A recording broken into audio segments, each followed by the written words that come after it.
Assalamualaikum warahmatullahi wabarakatuh. Perkenalkan, nama saya Fitri Saida Siregar, NIM 2020-1047. Di sini saya akan menjelaskan tentang poligami. Baiklah, pertama saya akan menjelaskan apa itu poligami. Yang dimana poligami ini ialah suatu sistem perkawinan di mana yang salah satu pihak suami mengawini lebih dari satu istri dia pada waktu bersamaan. Yang dimana artinya ini maksudnya istri-istri tersebut masih dalam tanggungan suami, tidak diceraikan tetapi masih sah menjadi istrinya. Menurut syariat Islam, kata poligami ini juga mempunyai arti seorang laki-laki diperbolehkan mengawini perempuan sebanyak 2, 3, atau 4 jika seorang suami tersebut mampu berlaku adil kepada istri-istrinya. Selanjutnya, hukum berpoligami dalam Islam, yang dimana diantara dalil-dalil yang membolehkannya melakukan poligami dalam Islam berdasarkan firman Allah Subhanahu wa Ta'ala, yang dimana artinya, dan jika kamu takut tidak akan dapat berlaku adil terhadap hak-hak perempuan yang yatim bila mana kamu menikahinya, maka nikahilah wanita-wanita lain yang kamu senangi, 2, 3, atau 4. Kemudian jika kamu takut tidak dapat berlaku adil, maka nikahilah seorang saja atau budak-budak yang kamu miliki.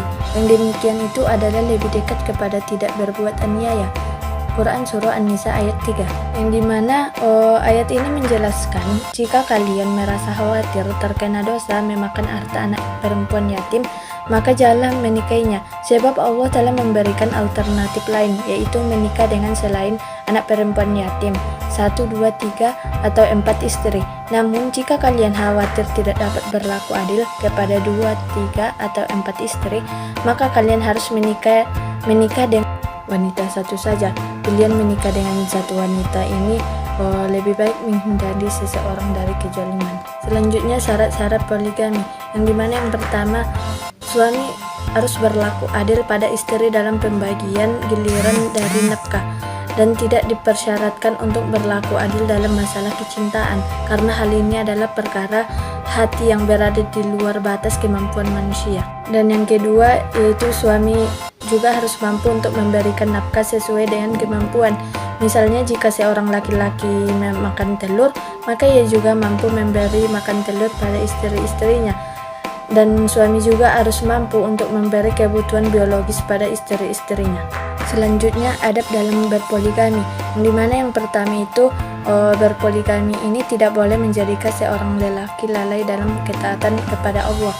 Dan yang kedua, orang yang berpoligami tidak boleh beristri lebih dari 4 dalam satu waktu.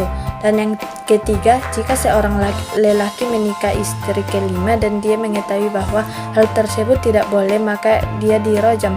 Sedangkan jika dia tidak mengetahui, maka dia terkena hukum darah. Dan yang keempat, tidak boleh memperistri 2 orang wanita bersaudara atau kakak beradik dalam satu waktu. Dan yang kelima, tidak boleh memperistri seorang wanita dengan bibinya dalam satu waktu.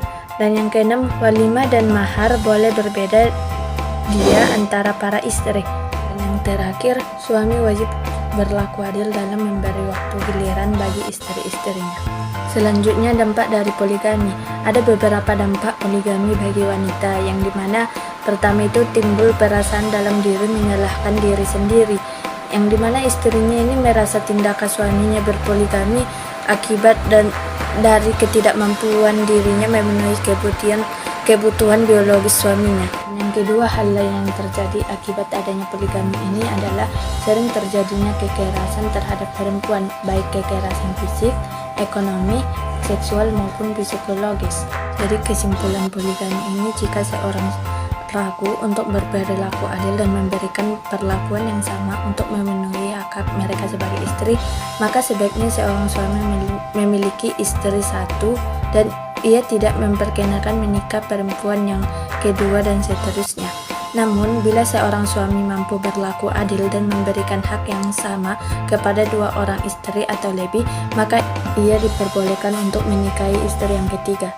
Dalam kondisi tertentu, seseorang diperbolehkan untuk berpoligami apabila istrinya memiliki penyakit yang berbahaya atau istri terbukti tidak mempunyai keturunan atau mandul. Baiklah, cukup sekian penjelasan saya tentang poligami. Saya akhiri dengan salam. Assalamualaikum warahmatullahi wabarakatuh.